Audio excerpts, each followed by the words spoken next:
How's it going, ladies and Bruce's up, Bobby Sixkilla? Welcome back to Disco Elysium. I can't remember what we... Oh yeah, we were gonna go talk to the bookshop lady. And the dice lady. And then probably head to bed? Or at least tell Kim I'm going to bed. We'll do that tomorrow. We'll tell Kim I'm going to bed, then we'll go steal those boots while he's sleeping. That's my plan. It's a good plan.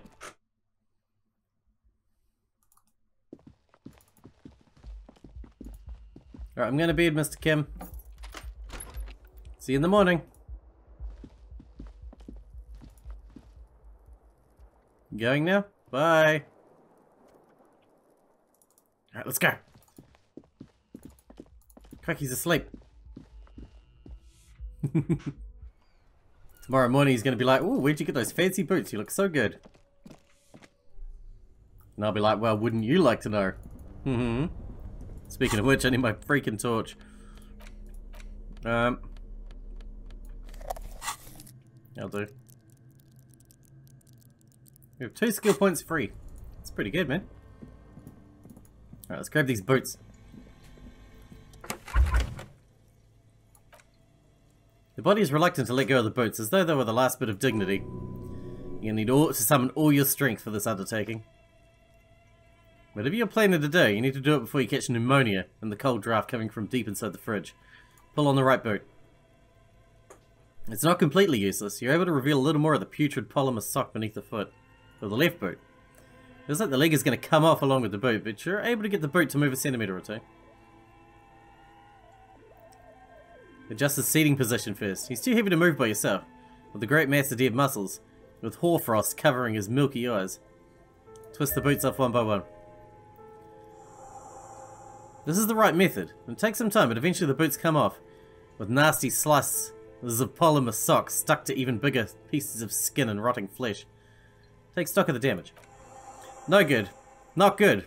Let's pin this on the bear. The ice bear tore up his legs with its claws. As for the boots, you can't possibly do anything with them until you've cleaned and disinfected them thoroughly. Yes, those absolutely need to be washed before. The stink is incredible. Tell me something, dead man. How do you like it in the fridge? I like it a lot, brother. This really is your finest hour. You're a genius. A regular Copperlangelo. Maybe we can see if we can talk to the lady now. I mean, we can't talk to the book lady, but we can talk to the dice lady, right? She should still be here. Yeah, she's still here. Then we'll go home. And have it clean. A big clean. Do you know what happened to the other tenants? Everyone else is gone. More or less. She adjusts her yellow scarf and covers her hair. Are you interested in anyone specific? Quite a lot of them spring to mind. Rats scuttle in the dark rooms under the abandoned blow dryers, and dusty mannequins, cobwebs cover rotors and radio computers alike. So much failure. There used to be a hair salon here, right? Yes, I think it was called Androgynous Orlando or something similar.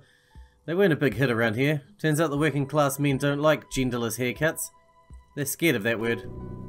You wouldn't like it either. The others would laugh at you. Bit of experimenting every now and then isn't bad.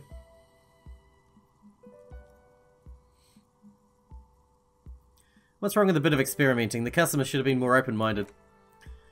I guess it just wasn't the time yet. She tucks a strand of her hair under this headscarf. What happened to the gym? It wasn't merely a gym. It was Armatep's Boxing Club, a community project created to steer at-risk youths away from drugs and crime. And who was Armatep? Kind man, from Zymusk. I heard he had some trouble with the law when he was younger, and that's why he wanted to start the gym, his way of giving back. Maybe that's what Kuno needs, community-centric boxing club. Kuno? Your eyes narrow in the dim light. Who's Kuno? Indeed, who is Kuno? Your guess is as good as mine. Oh, you mean the kid with the sailor mouth? Yeah, I've heard him yelling profanities in the backyard. She looks out of the window, her face reflecting back in the dark. I think it'll take more than a gym to help that kid. Judging from the kids I met so far, it really didn't work, did it?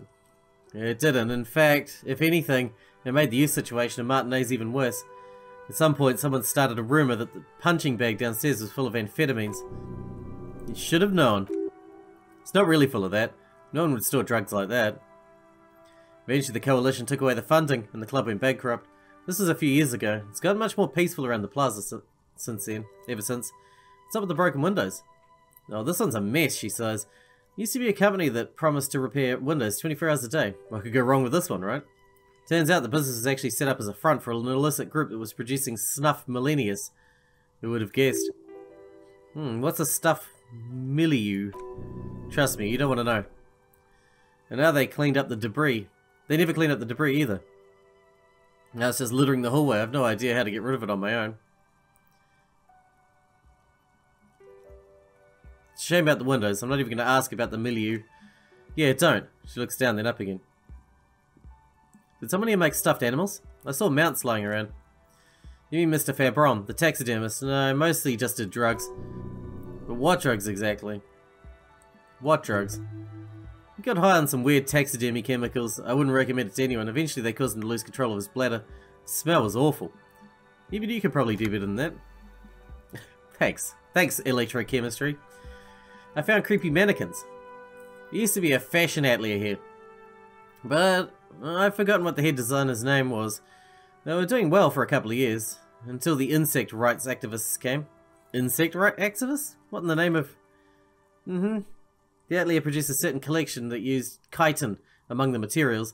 Apparently chitin is made in the Occident, where it's extracted from beetle wings. And you know how all kinds of political movements are big in the Occident. The activists shut down the biggest chitin suppliers, which of course caused the price to skyrocket. And naturally, all the most fashionable tastemakers refused to be seen in chitin from then on. The atelier went bankrupt before they could finish the collection. I'm glad someone took care of the little guys. I like insects. Really? She looks at the windowsill where a dead fly is lying on its back, legs curled in a bow tie. Anyway, what's with the rotor blades and skis? They were made by a company called Slipstream. After they pivoted from making rotor blades to skis, their chief executive took off on vacation with all their money. She rests her chin on her hand with an impish smile. Honestly, I think it's quite funny. I think he's still sending out holiday transmissions from Tauloa or Tiaumiotri or Cast Core or wherever he is. Interesting, what do the transmissions say? The usual, I imagine. That he's been thinking up all kinds of new business plans and he can't wait to get started on them as soon as he returns. She laughs and turns around in her chair. It's Slipstream's history now. All their remaining assets got seized by the bailiffs in 47. I have no idea why those skis and blades are still lying around in the house. And they were just props. Why return to them? I found with a strange machine. Fortress Accident, the radio game studio. She closes her eyes at some remnant of a memory lights in her face. They were an interesting bunch. We talked about role-playing systems every now and then. Once I even saw one of them get into fisticuffs over Whirl. They certainly took their work very seriously, even if they seemed to be chronically liberal with their schedules. What do you mean liberal? What happened? The usual, they ran out of money, couldn't get the project done on time. What went wrong? Well, I did hear them talking at times. She looked up the hallway as if she can still hear them chit-chat behind the curtains on a cigarette break. They seem to believe they were historical individuals on some grand quest. She sounds almost mocking when she says that. From what I've seen so far, the project did look quite impressive. Yes, but when the money started to run out, they just began to complain a lot about capitalism, you know, how markets are rigged to keep out new businesses and so on. In the end, they just didn't get it done. They didn't have enough willpower to produce something truly historic, and to show up to work on time. Showing up to work on time is hard. No, scratch that. Showing up to work at all is difficult, especially if you've been drinking. That's too bad. I would have supported them. Their project looked great. Not the wisest decision. You would have lost all your savings. She tosses a pair of dice on the table. One of them stops near the edge of the metallic desk. The result is a 1 on a 20-sided dice. Anything else? There's a terrifying taxidermy bear in the cellar. Oh boy, the fabled Revachol Ice City. You're in for a treat here. She smiles and leans closer, hands on her knees, like a stand-up comedian ready to tell a story. The place is owned by 2 guys who had some rather innovative ideas about marketing. The bear was one of them. Now ask me about their other ideas. Indeed, what were their other ideas? There were really just one. And it involved picking out the prettiest girls in the neighborhood and paying them 20 cents an hour to man the booth. And by man the booth, I mean slump behind the counter with a face that could maim you if you ever dared disturb them. Disturb their bored magazine browsing. She leans back disapprovingly. I know a girl like that. She works in Frit as a cashier, and she's not particularly friendly. Employing sulky teenage girls is a widespread practice, yes. Unfortunately, they always come in packs. I'm talking about acne-ridden girlfriends and gorilla-like boyfriends loitering near the shop. At least that's what happened with River Show Ice City. And they already had the bear. She closed her eyes, as if remembering something painful. What about the bear? The bear, she repeats, pressing thumbs to her temples like trying to suppress a headache. It didn't work out? Of course not. The bear was terrifying. No one wants ice cream guarded by a hostile apex predator. To make matters worse, the fridge didn't work too well either. And half the ice cream came out malformed and partially melted. Eventually, River Show Ice City lost a price war to its rival, Glace 5000. Glace 5000 sold caramel sundaes for only 5 cents a piece, out of regular fridges. Nod solemnly. It's the market doing its job. Maybe, because the taxidermist who made the bear definitely wasn't doing his job, I mean. How come? He said that the bear was his vision beast. He said he'd met his vision beast while high on desiccants. He called it Megatherion. Sounds cool. Scary, but cool. Megatherion? Megatherion, nods the Dicemaker. A mega wild beast. What's a mega wild beast? An imaginary beast that guides you through life. By telling you to do more drugs, mostly. A wise and noble beast, guiding you towards the land where the streets are paved with drugs. I don't do drugs. Very good. You shouldn't do them, nods the Dicemaker. You're a police officer after all. Anyway. Now you know the story of the fallen ice cream empire. She seems almost sad, finishing the story. The temperature has dropped in the cover of night. You see frost on the windows. Anything else? Another failed business perhaps? I've been here for a long time. I found the building's intercom, but it's not working. Alright, she rubs her forehead. Her scarf has left a faint line on her dusty skin. I hope you didn't try to ring me. I think none of those doorbells work, including mine. I'm still in the middle of connecting the wires. Sorry about the confusion. The doorbell with the empty name card must belong to her. So you're telling me the doorbell with the empty name card was yours? That's right. I haven't even written my name there yet. As I said, it's quite useless now. It doesn't work yet. I was wondering about the Whirling in Rags. Is it part of the same building complex? You can say so. Both houses were built at the same time under the East Delta Commerce Center project. That explains why you can call Whirling from the intercom. Albeit, I doubt that anyone responds. If the Whirling is part of the same building, then it's part of the Doom commercial area. The darkness of this place is there too. I saw a name, East Delta Pinball, on the doorbell. Right, it used to be a gaming arcade.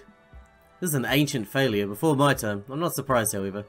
My advice, she raises her finger, don't base your business on a fad. Hypnotism. Floriography. Trick track. Especially pinball.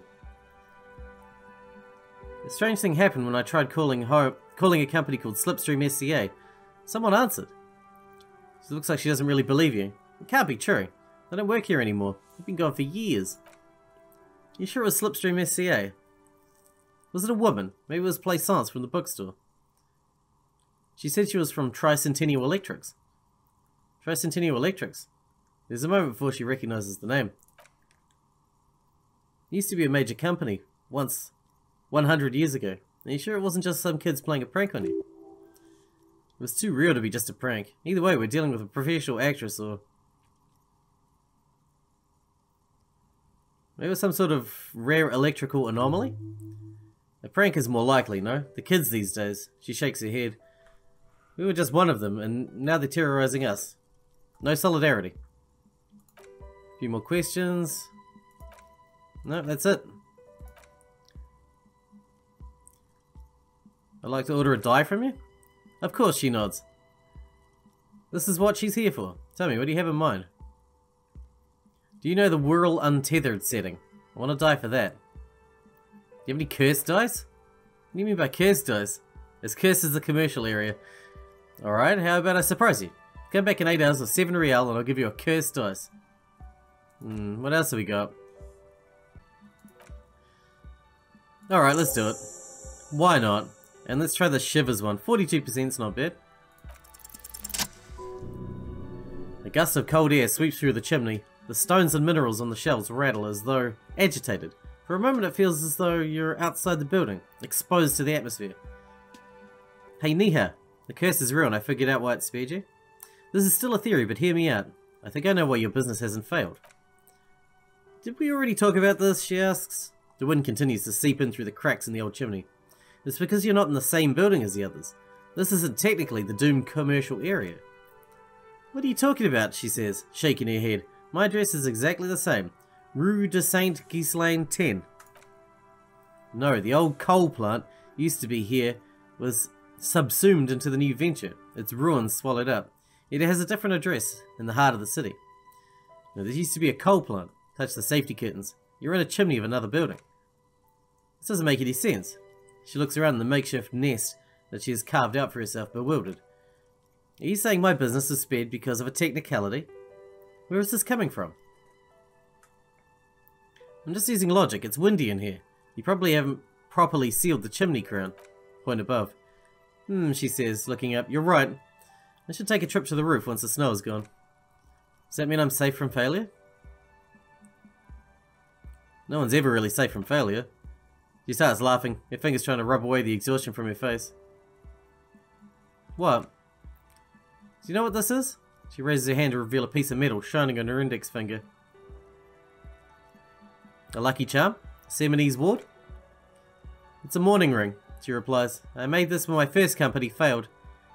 It was a small jewelry shop right here in the East Delta Commerce Center, built with the little I inherited from my parents. I drove it into the ground within a year. I didn't have what you would call a viable business plan. Why are you telling me this? It wasn't just the jewelry shop either. I always thought it was just the world. That if you were supposed to try again, and again until you finally succeeded. And now you're telling me what? She closes her eyes. It was all because I didn't run my little shop and ventures from a dump inside an abandoned chimney? Don't call it a dump. You've made it nice and cozy here. Yeah. She stares out of her window, not really hearing your words. Or maybe it's the entire world that's cursed.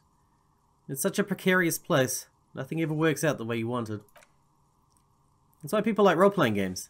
You can be whoever you want to be. You can try again.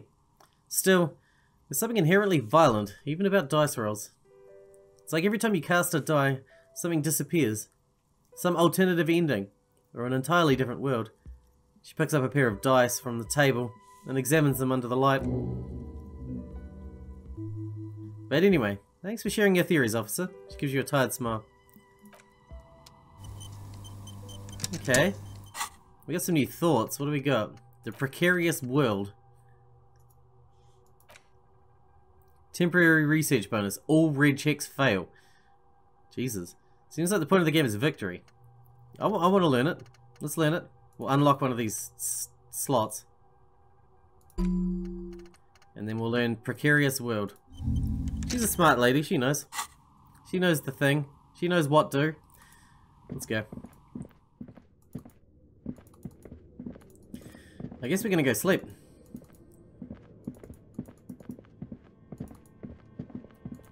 Talk to the book lady later. Oh, we need to go wash first. That's gonna be priority number 1.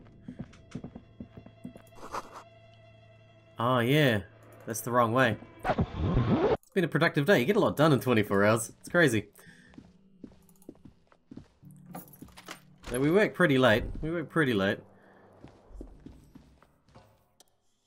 This is not the cleanest bathtub in the world, but it's cleaner than you are right now. Ah, that soap scum smell. It smells like life, at least compared to you. Run yourself a bath. Bathtub slowly fills with water. The water beckons. Undress, close your eyes and submerge. Water is only lukewarm, but still comforting, like amniotic fluid. A few beer cans are bobbing up and down along your flanks like sad duckies. Take the beer cans out. Now you're alone with your thoughts in the tub. And it's easier than being alone with your thoughts outside the tub. No, they're not really even thoughts, just assorted sensations. None of them are cute enough to focus on. Imagine something. You see the corpse. You can still smell the cadaver on you. It's going to take more than one bath to get rid of that stench. Then the houses along a narrow street. A video rental. Darkness on the planet's curvature. Linger in the tub a little. Your fingers grow pale and are covered with tiny whorls as the water cools. What are you doing? You're not some fat fish in a fucking aquarium. Time to get moving. Time to get out. The waterline recedes as you stand. You're cold now. Your clothes stick to you. Your still moist skin. We can interact with the boots. These boots were probably left on the corpse because they were impossible to pull off while it was hanging. They're not exactly pleasant to look at right now, much less smell. Hopefully you'll know who they belong to very soon. Will I ever be able to wear them? The size seems about right. Once you get the foul-smelling flesh gunk out. Isn't there a saying about walking in another man's shoes? You've seen too much to be that naive. Even if you don't remember it, you'll never know what it was like to be him. Put the boots away.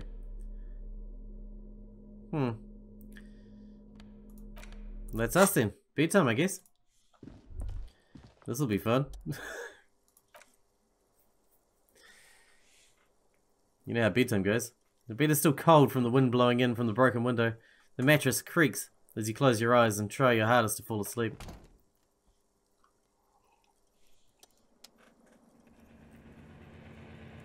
Here we are again, my broken bird. The waves are coming, carrying you away. But you can't go. No, you have to stay. Always half aware of yourself. You're not cooperating, brother man.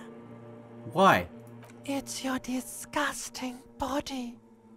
Even through your sleep you feel a vague discomfort suffusing it. Your belly and your sides are unpleasantly tender. You wish you could curl up into a fetal ball of safety. But you cannot, because of the pain. And there's a lot of it, ever present in your organs. It's like every one of them has their own nasty song to sing. That pain in your right side is your enlarged liver, by the way. As for your kidneys, you've really been compounding the damage lately.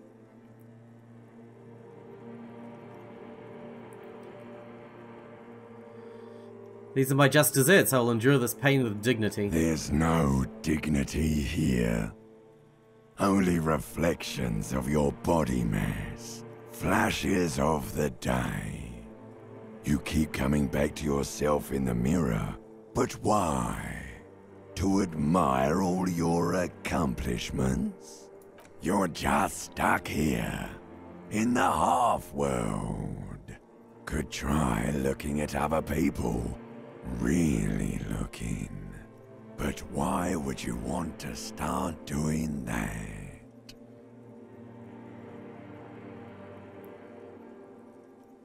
Just get me out of here then. Back to the other place. Oh, baby boy, you're already in the other place.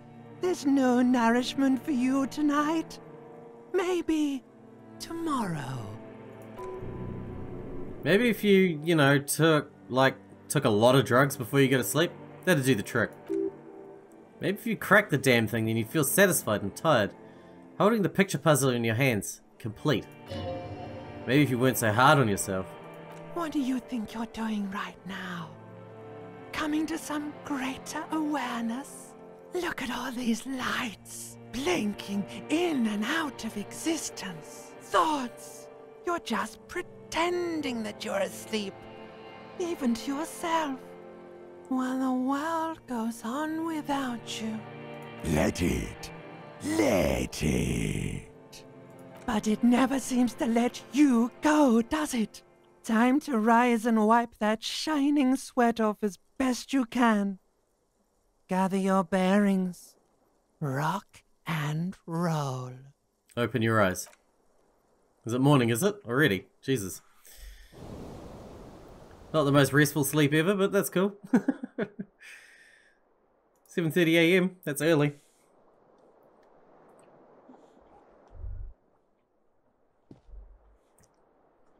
Should we look at ourselves in the mirror again before we go out?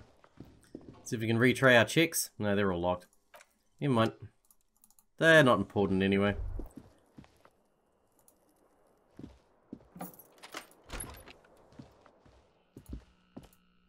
Where's our boy? Is he downstairs already? There he is. Morning. Yes? Oh, nothing? Okay. Oh, is that you from the balcony? Hi, gendarme. Another rendezvous. There he is again, the smoker on the balcony, right in the whirling in rags. Hi. I see you found yourself a little something from my wardrobe. He scans you. Not bad. Not bad at all. What brings you here? What are you doing here? Admiring the atmosphere, he smiles. What about you, officer? I live here. My room's right upstairs. Convenient, he nods. What are you doing here, talking to me? Tell me again about this muscular type who came to investigate the crime. Oh yes, let's see. He knocked on my door a few days after the lynching. I think he was going through the entire building asking questions. What did he look like? Muscular, handsome, he shrugs nonchalantly. Strong, like one of those military types. Besides muscular, did he have any other identifying traits? Now let me think. He turns his eyes upward in recollection. He had an accent. Sounded like one of those mercenaries. He sounded vaguely Orania. He closes his eyes. No, not vaguely, scratch it. He sounded definitely Orania. Oranese, sorry. What did you tell him? Nothing. I didn't see anything. You tell him about your friend? Takes another drag of a cigarette before knitting his brows. What friend? Your Sunday friend, the witness. No, I don't think it came up. Was he alone? Yes, but he was speaking to someone on his earpiece. What was he saying? Just reporting back what I was telling him. Thanks. I met your Sunday friend. You did? A small smile adorns his face. And how'd you like him? He was boring. I didn't. He's a government official. I don't trust governments. Oh, shoot. He burst out laughing. Why not? Who is he? A visitor from the first world. He's not like you or me, gendarme. He smiles and his smile seems melancholic. He can always return. Return where? To the opportunities in Occident. Sur la clef, still. He breathes in and keeps his lungs filled for a moment before letting it out. His coming and going brings some life to the village. Or is it just money? I don't know. He stares at the bar. Okay, can we go now? About this hat I'm wearing. You can keep it. I don't mind. I can appreciate beauty when I see it.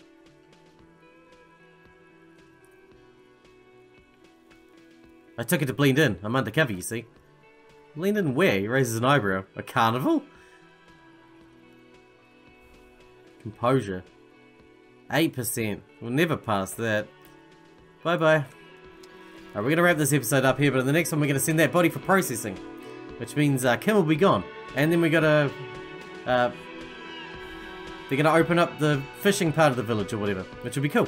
So that it because enjoyed it. Thanks for watching. Thanks for taking it out for me, and I'll see you in the next one.